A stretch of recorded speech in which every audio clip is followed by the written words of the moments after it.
sua Bíblia aí em Hebreus capítulo 12. Hebreus capítulo 12. Você pode abrir a sua Bíblia. E é claro, eu quero convidar você a continuar na série que nós estamos ministrando. Hebreus 12, o versículo, nós estamos interpretando o versículo 1, 2 e 3. Estamos agora já chegando no verso 3, já começamos a ministrar a respeito desse texto. E antes de ler, eu quero relembrar você o nosso propósito. Esta série de mensagens visa falar a respeito da consolidação dos discípulos. Como aconteceu após a Páscoa a consolidação da obra de Deus na vida dos discípulos. Como eles se tornaram maduros, como eles alcançaram o patamar de fé que nós vemos em Atos dos Apóstolos. O Senhor Jesus edificou a vida deles já depois da ressurreição.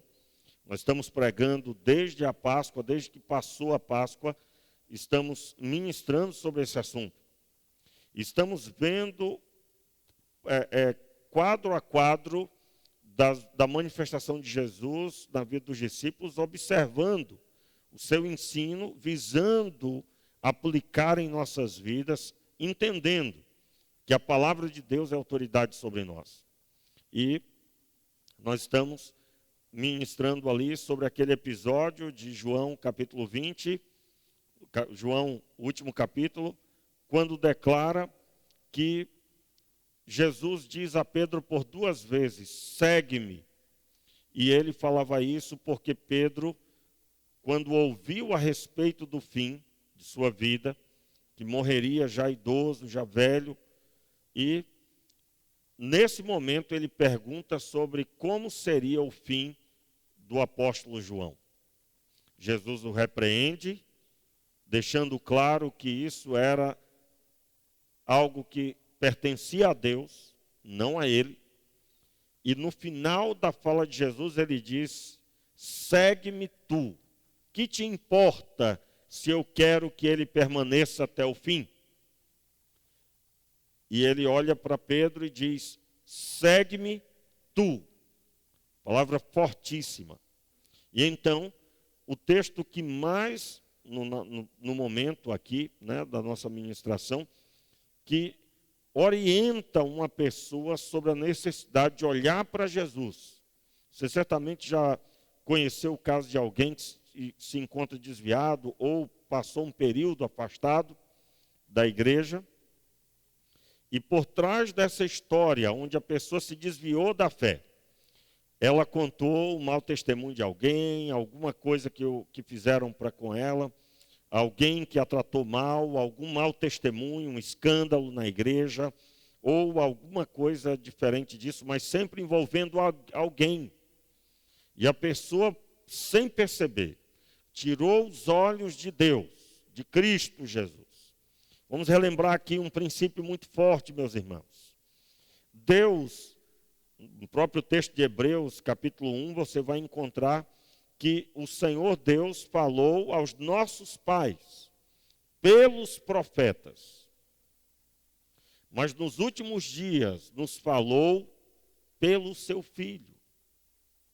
E o Filho é a expressa imagem da sua pessoa. Hebreus capítulo 1, versículo 1 em diante. Você vai encontrar o trecho da palavra dizendo que Deus falou por meio dos profetas, ou seja, ele falou por meio de intermediários. Os profetas eram intermediários entre Deus e os homens. Profeta, aquele que fala em nome do Senhor, em nome de outrem, no caso, profeta de Deus em nome do Senhor. Quando nós olhamos para esse trecho somado ao texto do Evangelho de João, capítulo 1, trecho clássico para entendermos isso, o texto diz que no princípio criou Deus os céus e a terra, o verbo estava com Deus e o verbo era Deus. O verbo habitava com Deus, o verbo era Deus e tudo foi feito por meio dele, sem ele nada teria sido. Mas no verso 14 diz, e o verbo se fez carne e habitou entre nós. e vimos a sua glória como a glória do unigênito do Pai, cheio de graça e de verdade. Note, preste atenção, olhe para mim. É muito importante você observar esse princípio.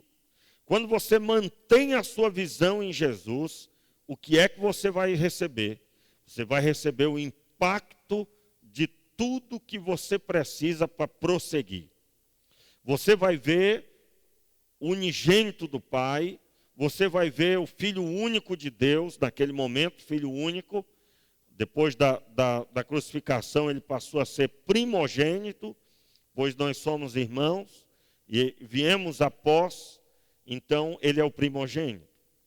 O texto de Romanos 8, basicamente, vai declarar que nós somos irmãos de Jesus, ele é o primogênito dentre muitos irmãos.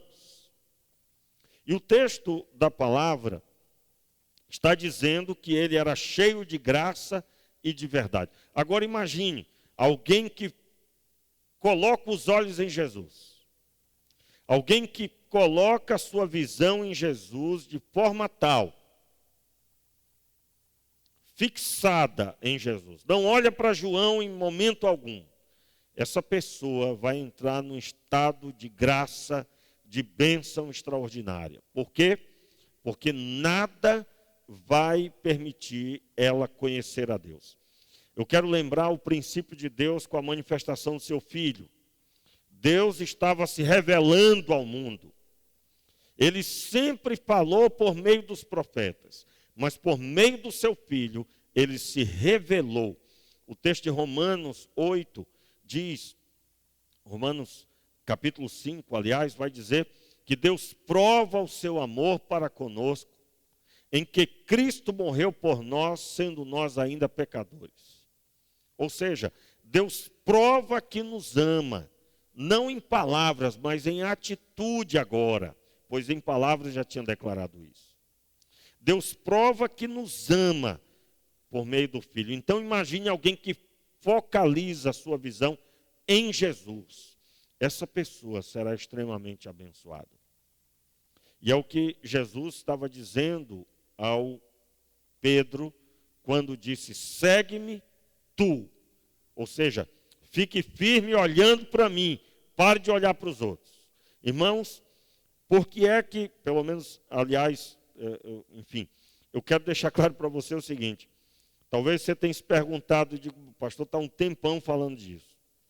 Talvez esse seja a maior queda no nosso tempo.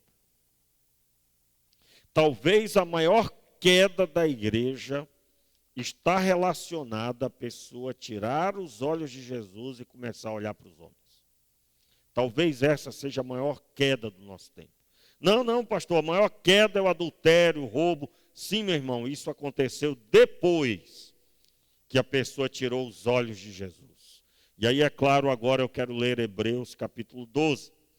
E eu creio, irmãos, quando nós lemos a palavra, algo acontece, como agora, mais uma vez, vai acontecer aí no profundo da sua alma, no seu coração.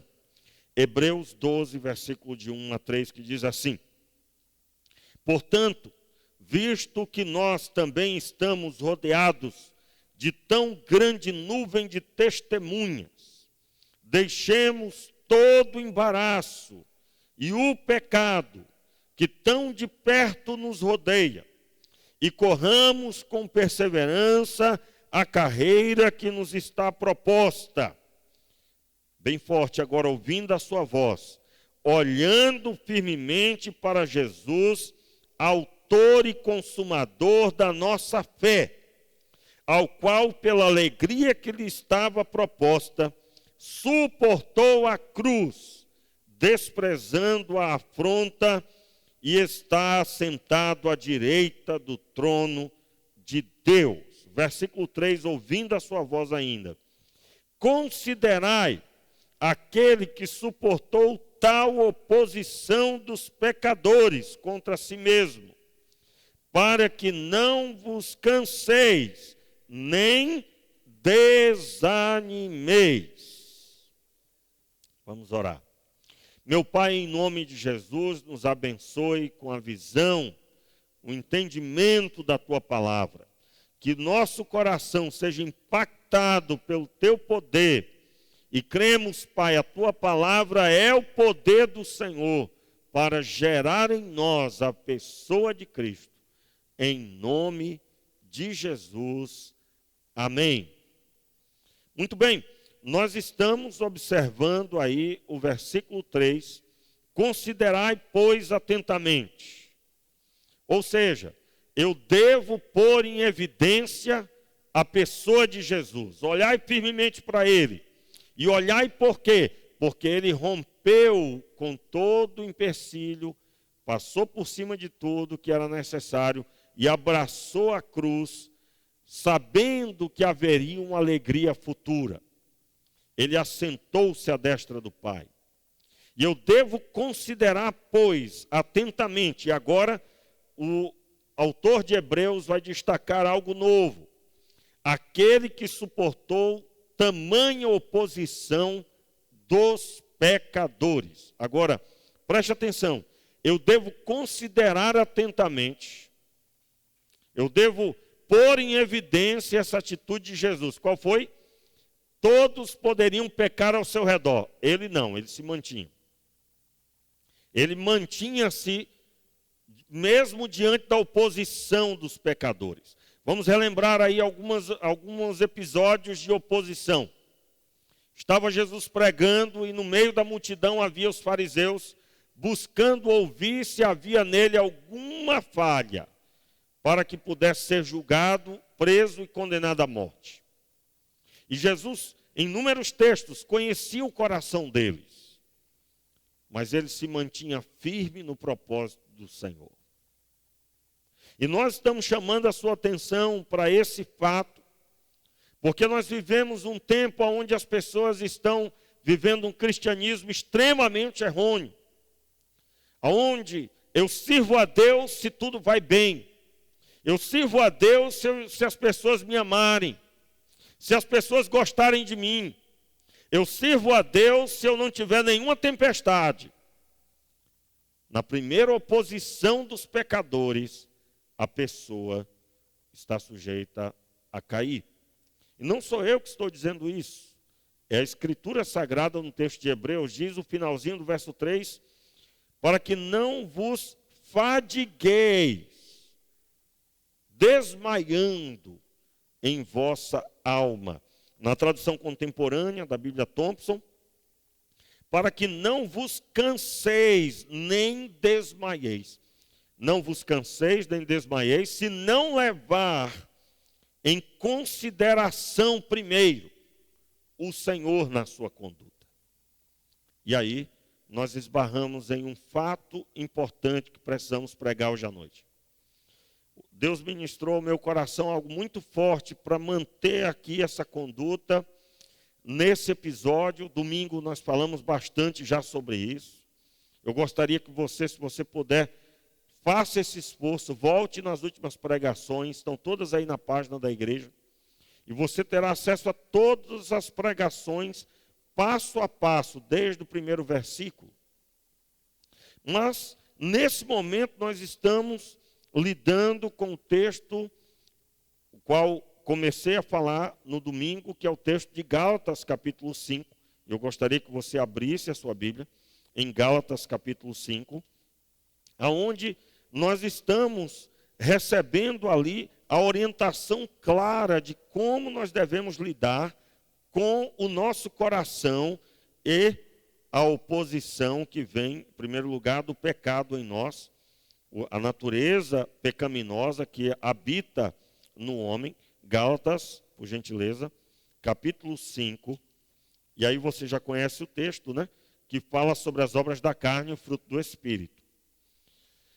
Mas no versículo 14, né, o texto bíblico vai declarar, no Gálatas capítulo 5, logo aí a partir do versículo 16, você vai encontrar tudo isso, mas no versículo 24, diz assim: os que são de Cristo Jesus crucificaram a carne com as suas paixões e desejos. Você pode repetir? Os que são de Cristo Jesus crucificaram a carne com suas paixões e desejos. Por que é que eu tenho que crucificar a carne, matar a carne? Porque, do contrário, eu não terei como me manter como Jesus se manteve diante da oposição dos pecadores. Preste bem atenção. Como que eu vou me opor, me manter firme em Deus, aliás, diante da oposição dos pecadores? Como que eu vou fazer isso? Se eu estou vivendo no pecado, se eu estiver em pleno andamento do pecado, as obras da carne em pleno vigor da minha vida, como é que eu vou me manter firme em Deus, vencendo a oposição dos pecadores? Quero lembrar um princípio aí de Deus, aonde quem está em Deus, o mundo é seu inimigo, o mundo o vê como contrário a ele. O mundo, eu falo aí, o mundo pecador, pecaminoso. Você passa a ser inimigo das trevas. As trevas agora são sua inimiga. Mas sempre foi. Não, meu irmão. Antes nós estávamos em trevas. Nós fazíamos parte do sistema do mal. Quando Cristo nos salvou, Ele nos tirou das trevas e trouxe para a luz.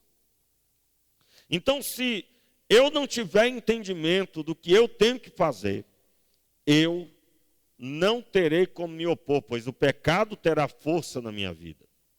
Entenda, muito importante isso. O texto de Gálatas, quando fala das obras da carne, veja bem, aliás, vamos ler novamente o verso 24, mantenha aberta a sua Bíblia. Os que são de Cristo Jesus crucificaram a carne com suas paixões e desejos. São as paixões e os desejos. No último culto, nós lemos também Lucas 9, 23, eu quero só repetir, você não precisa abrir. Lucas 9, 23, que diz: dizia a todos, Jesus dizia aos discípulos, né? Se alguém quer vir após mim, e a si mesmo, negue-se a si mesmo, dia a dia, tome a sua cruz e siga-me. Então veja que as palavras de Paulo, os que são de Cristo Jesus, crucificaram a carne, elas foram inicialmente proferidas por Jesus. Ainda que na ótica da fala de Jesus, há uma outra visão aqui. Tome a sua cruz dia a dia, significa tenha o propósito de salvar as pessoas. Jesus tomou a cruz para nos salvar. Então, como discípulos de Jesus, nós temos que ter o propósito de salvar pessoas.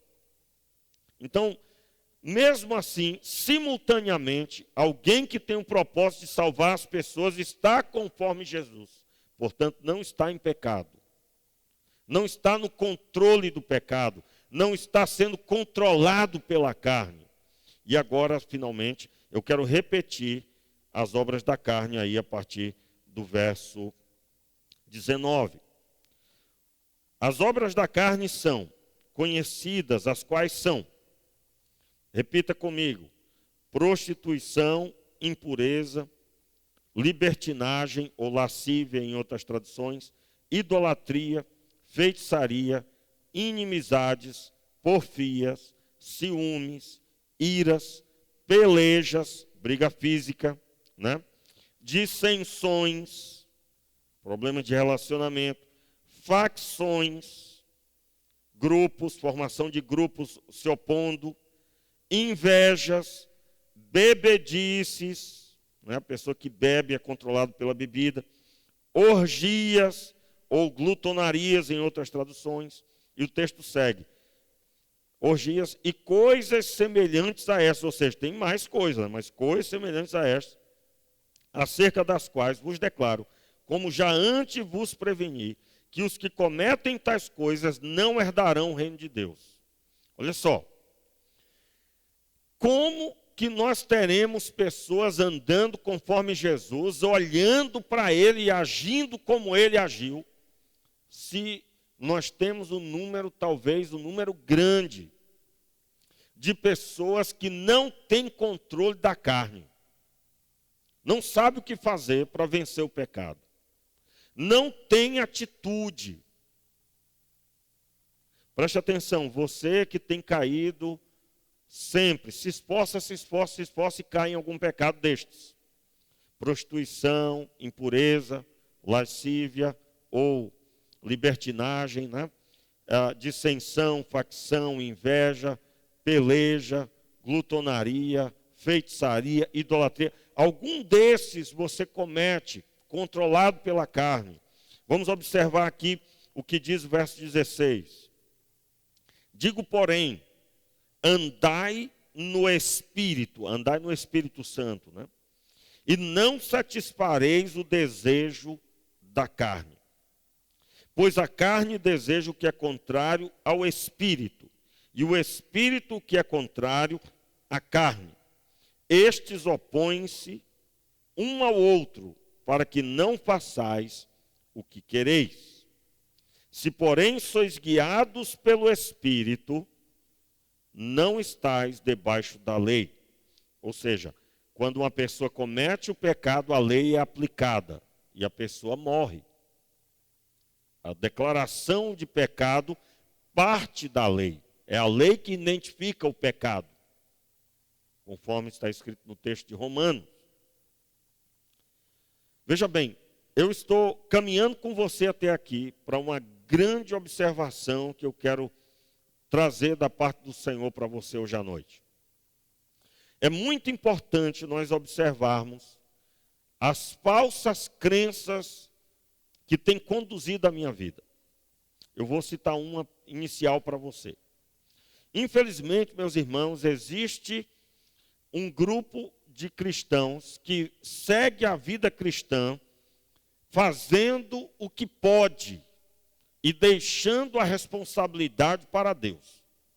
Ele lê quando pode, ele ora quando pode, ele busca a Deus quando pode e às vezes se força a buscar porque a situação está apertando. Um problema grave, uma situação de saúde, uma falta financeira muito grande, problemas apertando a vida dela ou da família. Então, a pessoa só busca debaixo da pressão. Eu quero deixar claro que as palavras de Jesus sobre tomar a cruz é dia a dia. Eu vou negar a si mesmo, vou repetir o texto de Lucas 9, 23. Dizia a todos, se alguém quer vir após mim, a si mesmo se negue, dia a dia, tome sua cruz e siga-me. Por que Jesus disse dia a dia? Todos os dias. Porque todos os dias você vai ter o impacto da carne buscando ter o controle aí da sua vida. As suas atitudes serem atitudes pecaminosas, de dentro para fora. E aí nós precisamos tomar uma decisão. Se você é dessa pessoa que crê que Deus é misericordioso e você faz o que pode na sua vida espiritual. Você leu a Bíblia hoje? Você orou ao ponto de sentir a presença de Deus na sua vida hoje? E é nessa hora que a pessoa que é indagada com as perguntas dessa, ela diz, não consegui. E ela se apoia na misericórdia. É verdade, meu irmão, a misericórdia de Deus, nós podemos e devemos contar com ela sempre. Se não é a misericórdia de Deus, nós já tínhamos partido. Porém, eu tenho que ler a Bíblia corretamente. E eu tenho que tomar decisões acertadas com a Escritura.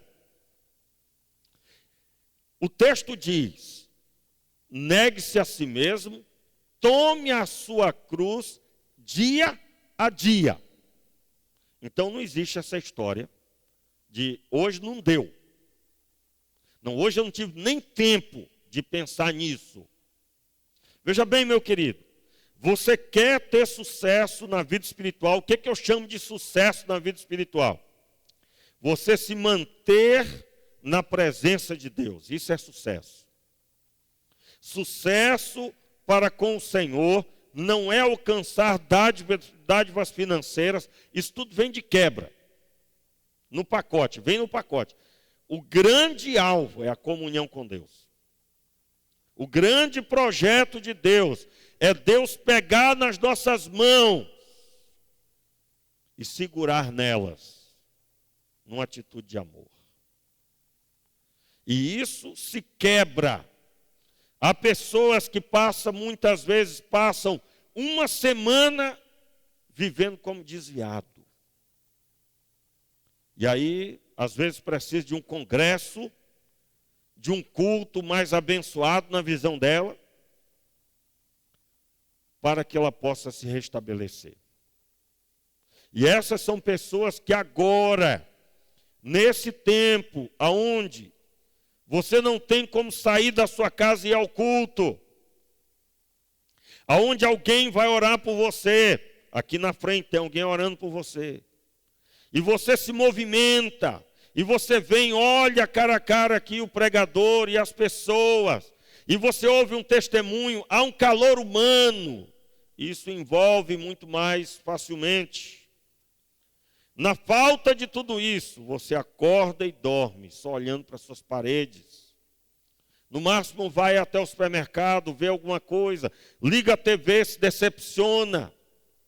E aí, meu irmão, a oposição dos pecadores que vem sobre a sua vida, você não tem capacidade nenhuma de suportar.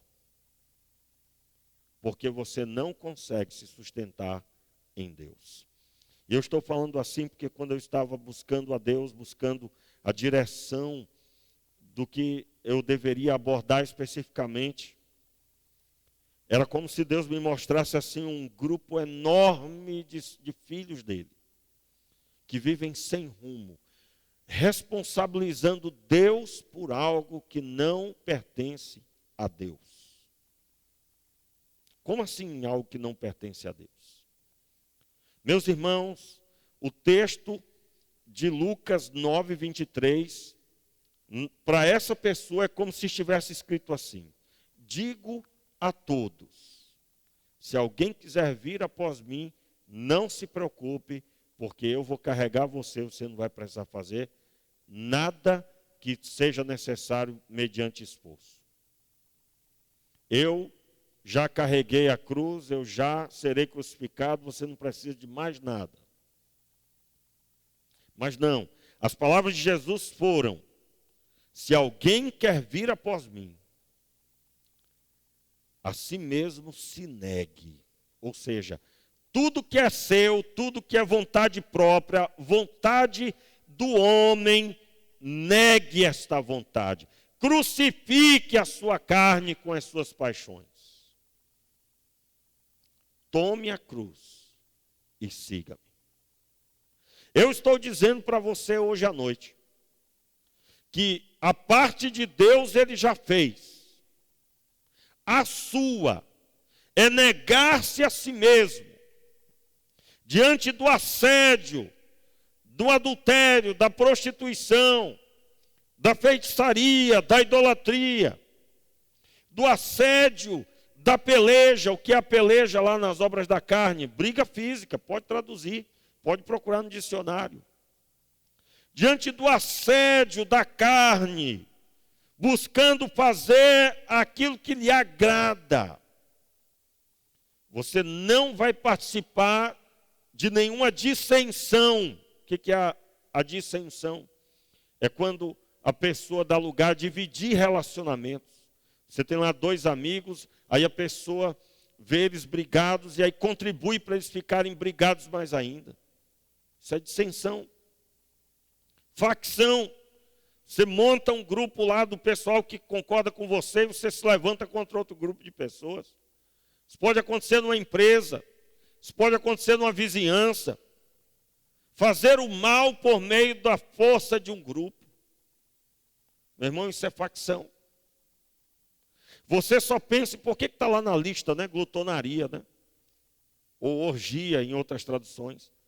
Ou seja, é pecado viver a vida gira em torno da comida. Isso é pecado, é obra da carne.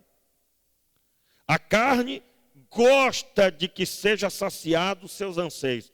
Quando a Bíblia denuncia como pecado, obra da carne, a glutonaria ou a orgia, é porque você precisaria ter o controle e não ser controlado. E a sua vida não pode girar em torno da comida. Aliás, irmãos, eu já dizia alguém que, eu ouvi um comentarista, né, dizendo que esse distanciamento é uma bênção para quem tem dinheiro, porque só basta encher a geladeira, está tudo certo, pode continuar a pandemia aí.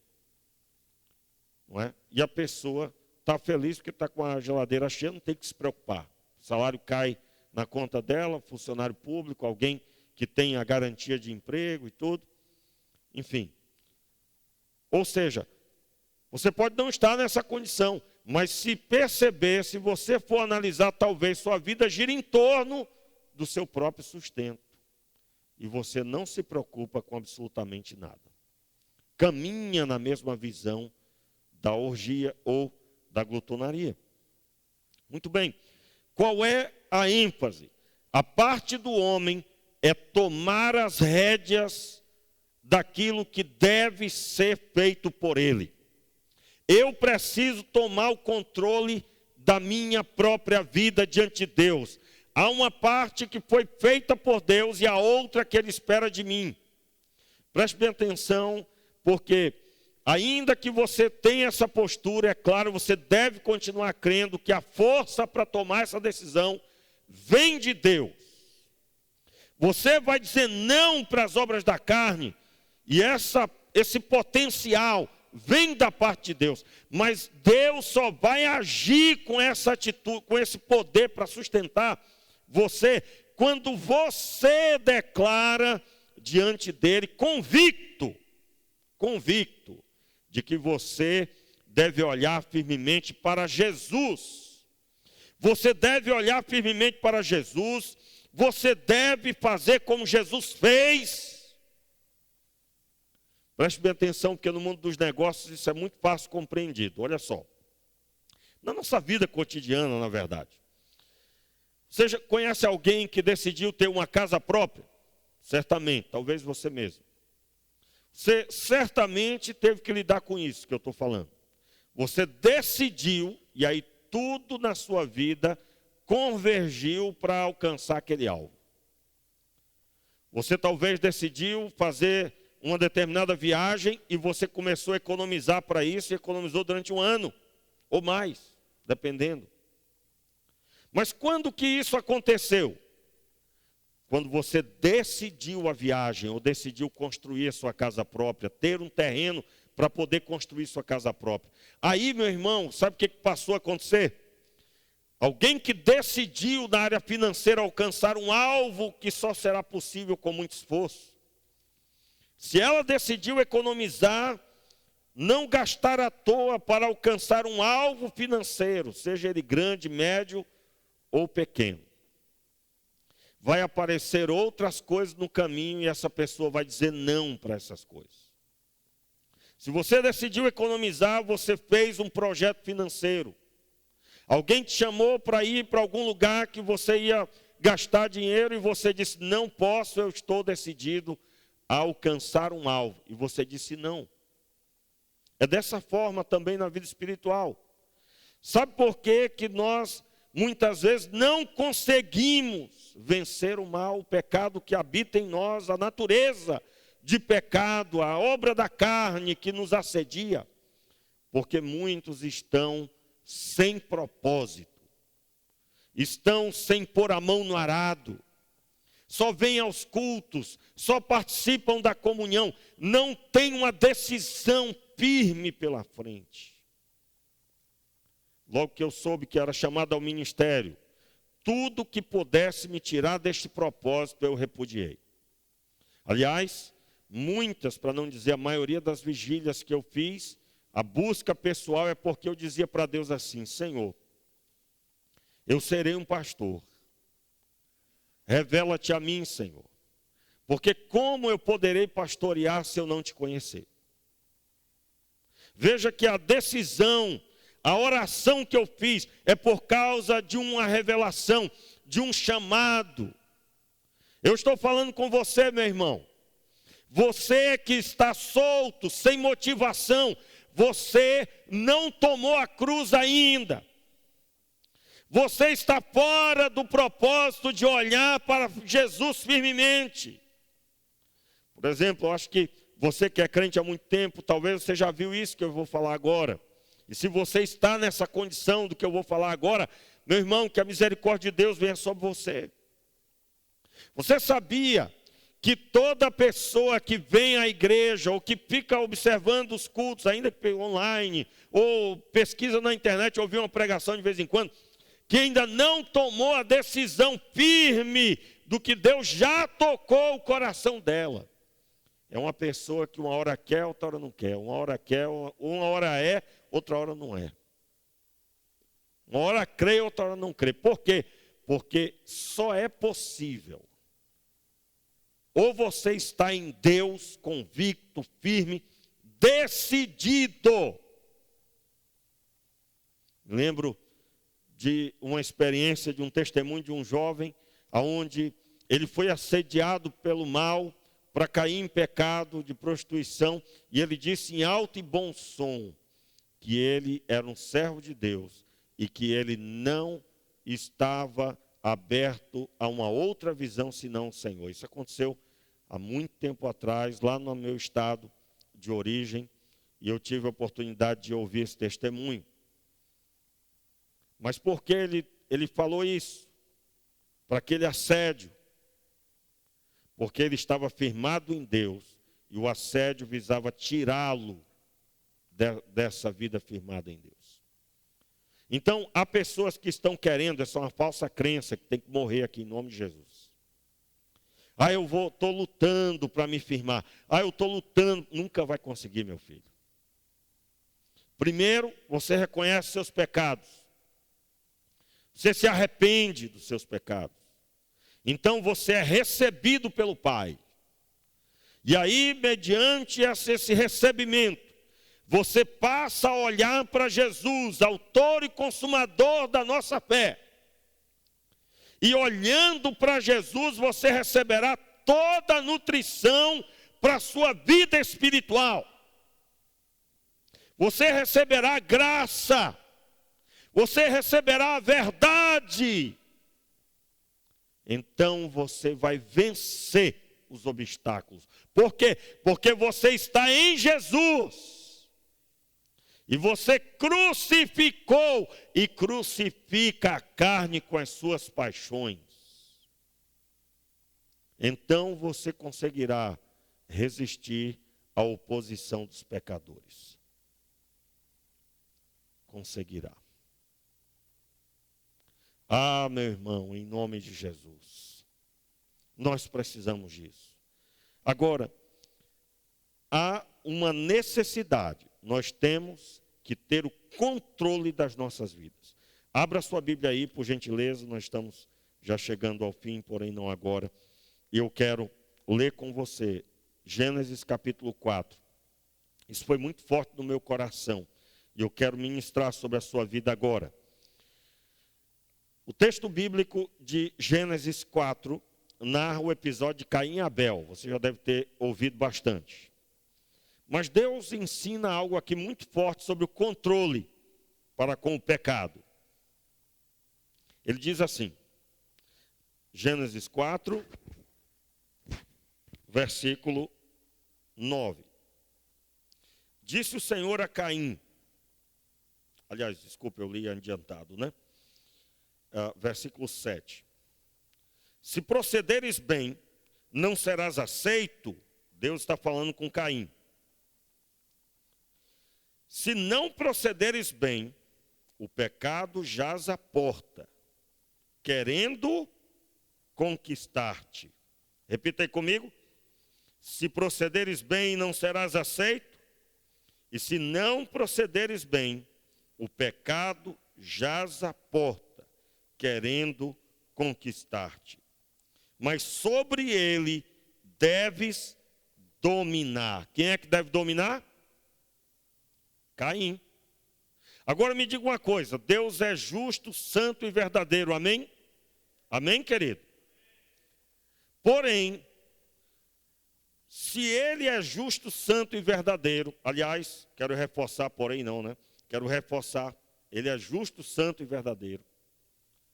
Ele requereria algo de Caim que ele não pudesse fazer, você acha?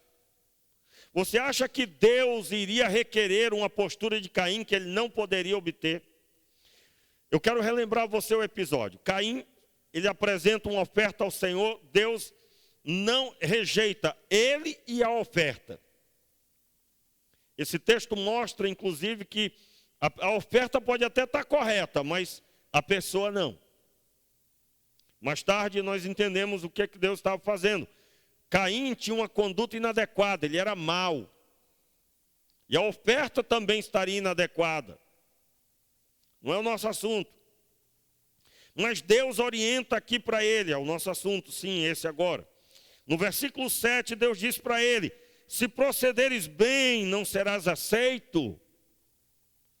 Ou seja, ô Caim, está chateado por quê? Só era você ter um coração adequado perante a minha presença. Só era você se render e largar essa conduta maligna. Se você começar a agir conforme seu irmão Abel, você não vai ser aceito. É o que Deus estava dizendo. Aí ele alerta Caim. Ele diz: mas se não procederes bem, ou seja, se você continuar desse jeito aí, o pecado jaz à porta. Se não procederes bem, o pecado jaz à porta. Ou seja, querendo conquistar-te, a continuidade. Mas sobre ele deves dominar.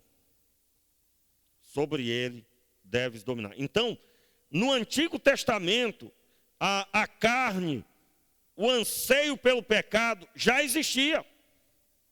O pecado ali, buscando destruir a pessoa, conduzir a pessoa, o anseio pelo pecado. Mas o próprio Deus olha para ele e diz: mude de vida, e eu te recebo. Mas se você não proceder bem, não se esqueça, o pecado vai bater a sua porta, e o desejo do pecado bate a sua porta para te conquistar. Quando é que o pecado conquista?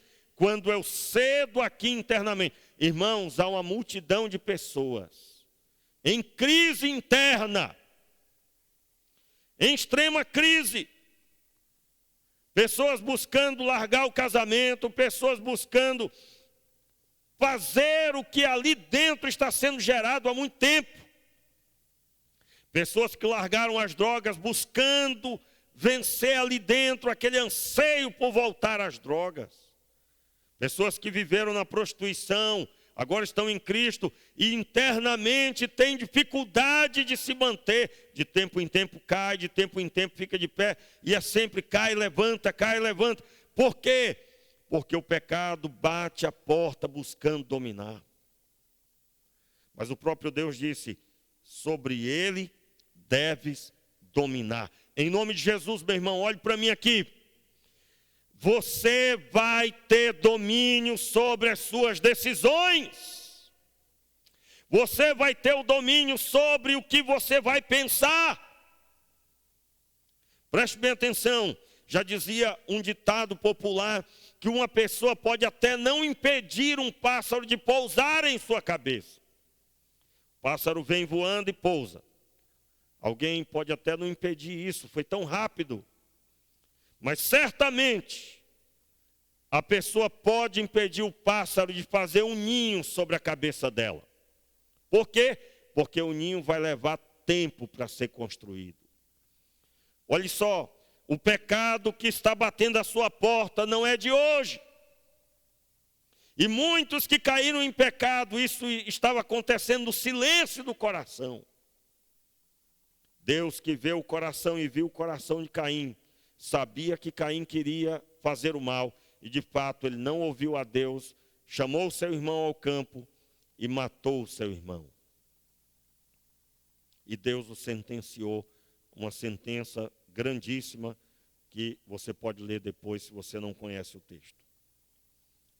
Preste bem atenção, não é preciso você ler, mas se você puder anotar, o texto de Provérbios 5:11, a partir do versículo, Provérbios capítulo 5, a partir do versículo 15, eu vou ler, e você, por gentileza, se você quiser, pode fechar os seus olhos e ouvir, é uma forma que eu utilizo quando não tenho o texto comigo. O texto de Provérbios, eu vou ler na linguagem de hoje. Olha só o que diz o texto. Não, vou ler o versículo último para você entender o anterior. O versículo 23, na linguagem de hoje, Provérbios 5, 23, diz: morre porque não se controla. A sua grande loucura o levará à cova. O que se trata o texto? O texto, o título fala sobre a mulher adúltera. E são orientações de Salomão para o jovem, para o homem de uma forma geral. E no caso, também para quem caminha para o adultério ou está buscando seduzir alguém para o adultério, é um caminho de morte.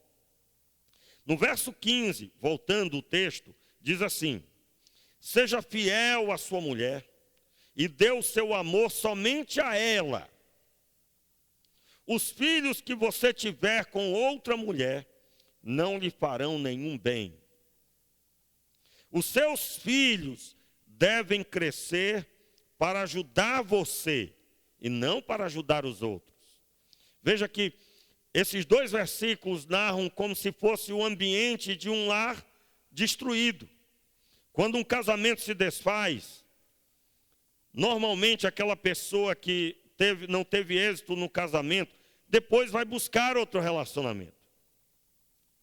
Eu não estou questionando aqui se é certo ou não. Eu estou dizendo que uma nova constituição familiar se faz. E aí agora há filhos do casamento inicial e agora a presença de um outro pai ou uma outra mãe. E esse ambiente não era o ambiente que o Senhor idealizou. É claro, se pela circunstância da vida você vê se separar, casou de novo, talvez até o primeiro, segundo casamento, terceiro, que o Senhor Deus tenha misericórdia de você, se mantenha firme em Deus e o Senhor mantenha o seu casamento, te ajude no teu casamento. Mas o projeto inicial de Deus é que uma pessoa se case e viva com esta pessoa. Seja fiel à sua mulher e dê o seu amor somente a ela. Ou seja, não dê o seu amor a outra mulher. O texto está falando, não ceda ao adultério. E aí então, os filhos que você tiver com outras mulheres não lhe farão nenhum bem. Ou seja, não há nada de errado com as crianças aqui, mas o ambiente de um lar destruído ou um lar sem compromisso algum traz muito problema. Deus constituiu a família, onde o pai deve acompanhar os seus filhos junto com a sua esposa e vice-versa. E aí o verso 18, portanto, alegre-se com a mulher, com a sua mulher. Seja feliz com a moça com quem você casou. E aí fala que ela é amorosa, e aí segue o texto. Filho, verso 20, filho, por que dar o seu amor a uma mulher imoral? Por que preferir os encantos de uma mulher, da mulher de outro homem? Deus sabe por onde você anda e vê tudo o que você faz. Esse texto é extraordinário, extremamente orientador. Deus sabe o que você, onde você anda e vê tudo o que você faz. E o verso 22. As injustiças que um homem mau comete são uma armadilha. Ele é apanhado na rede do seu próprio pecado. Morre porque não se controla. Meu Deus. A sua grande loucura o levará à cova. Muito forte. Esse texto demonstra, principalmente no verso 23, morre porque não se controla. É aquela pessoa que cede ao anseio da carne. É aquela pessoa que é controlada pelos desejos da carne. Vai dar ruim esse negócio. Morre porque não se controla. Eu encerro hoje com você, porque domingo de manhã nós vamos abordar mais sobre isso, só para você ter uma ideia do que nós temos aí por domingo de manhã. Eu creio que é essa linha que o Senhor está dando. Nós vamos falar sobre a alma como a sede da personalidade. Só para você ter uma ideia, a alma é composta da vontade, da mente, da vontade e das emoções. Qual o objetivo de nós falarmos sobre isso? Nós precisamos ter a mente alinhada por Deus. Nós precisamos ter a vontade alinhada com a palavra de Deus. E nós precisamos ter as emoções alinhadas com a vontade do Senhor. Eu encerro hoje à noite dizendo: você precisa se controlar. Você precisa ter controle. Gálatas capítulo 5, quando vai falar do fruto do Espírito. O fruto do Espírito, meus irmãos, é amor, paz, longanimidade, bondade, mansidão, domínio próprio. Você quer ter domínio próprio, meu irmão? O que é o domínio próprio? O domínio sobre as decisões. Eu ouvi uma história de um homem que ficou multimilionário. Multimilionário. Mas a história de sua vida conta que ele só acertava nos negócios, porque antes de firmar um negócio, comprar uma empresa, adquirir bens, ele se trancava durante 3 dias ou uma semana. E ele estudava profundamente aquele negócio. E só tomava a decisão de comprar ou não, de fazer ou não algo, depois que ele tinha raciocinado muito bem. Meu irmão, é isso que eu quero convidar você. À medida que você utiliza da palavra de Deus na sua comunhão pessoal, você estará sendo auxiliado pelo Senhor com fortaleza para o seu coração.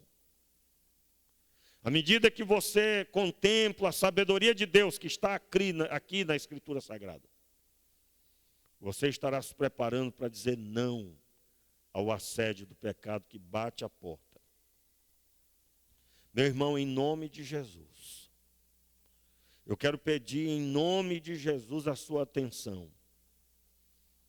Deus sabe tudo que você tem feito. Eu vou usar as palavras do texto de Provérbios. Ele sabe aonde você vai. Ele sabe tudo que você tem feito. Ele acompanha tudo.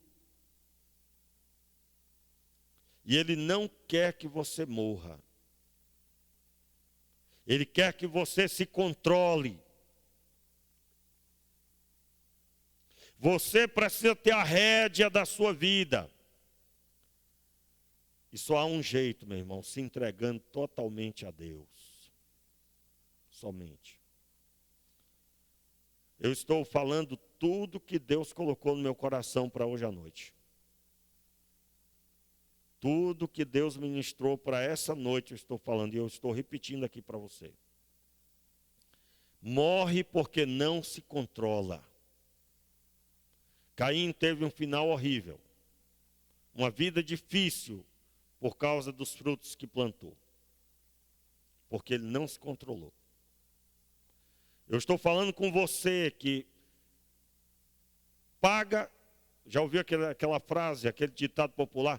Eu dou um boi para não entrar numa briga, uma boiada para não sair. Meu irmão, Deus está chamando você à responsabilidade. Eu quero falar com você. Saia daí. Pare o que você está fazendo. Tome o controle. Tome as rédeas da decisão. Se entregue a Deus. Em nome de Jesus. Que você tenha sua mente alinhada com a palavra. Suas lembranças alinhadas com a palavra. Que você tenha a vontade alinhada com a vontade de Deus. E as suas emoções alinhadas com as emoções regidas pelo Espírito. Feche os teus olhos, vamos orar. Meu Pai, tenha misericórdia de nós. Tenha misericórdia da nossa vida, Pai. Eu te peço, Senhor, ajuda-nos a crer. Ajuda-nos, Senhor, a entender o propósito do Senhor. Ajuda-nos a obedecer, Pai. Senhor, te pedimos perdão pelos pecados que cometemos. Eu me identifico agora com meu irmão, a minha irmã. E eu te peço, Senhor, vem com teu perdão, Senhor. Vem com teu perdão sobre esta pessoa que não se controla, que dá lugar ao assédio do pecado. Mude a história desta pessoa, Senhor. No nome de Jesus.